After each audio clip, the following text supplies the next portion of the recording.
অনেক জায়গায় অনেক লোক রোবটকে বিয়ে করেছে।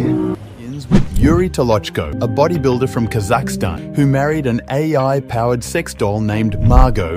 কেউ কেউ আবার শখ করে, ফুর্তি করে রোবটকে ক্রয় করে সাথে নিয়ে থাকছে, সময় কাটাচ্ছে।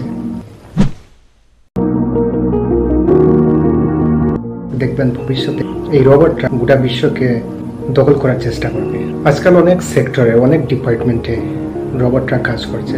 এই রোবটের অ্যালগরিদম একটা বিশাল ব্যাপার।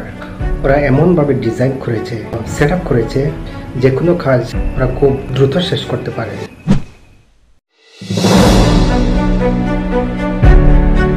দেখুন, একটি সেক্টরে, একটি ডিপার্টমেন্টে বা একটি কোম্পানিতে যদি 20 জন 25 জন লোক কাজ করে, সেখানে কিন্তু মাত্র 1-2টি রোবট কাজগুলি শেষ করতে পারছে। আপনি একবার ডিপলি চিন্তা করুন, এই 20 জন 25 জনের কাজ যদি 1-2 জন শেষ করতে পারে, বাকি লোকেরা কি করবে? এসব আর্টিফিশিয়াল ইন্টেলিজেন্স রোবটের কারণে কিন্তু জবলেস, জব ডিসপ্লেসমেন্ট, আনএমপ্লয়মেন্ট মানে বেকারত্ব অনেক বাড়বে। একদিক টেকনোলজি ডেভেলপ হচ্ছে, আর অন্যদিকে কিন্তু সমস্যা দেখা দিতে পারে ইন দ্য ফিউচার টাইম।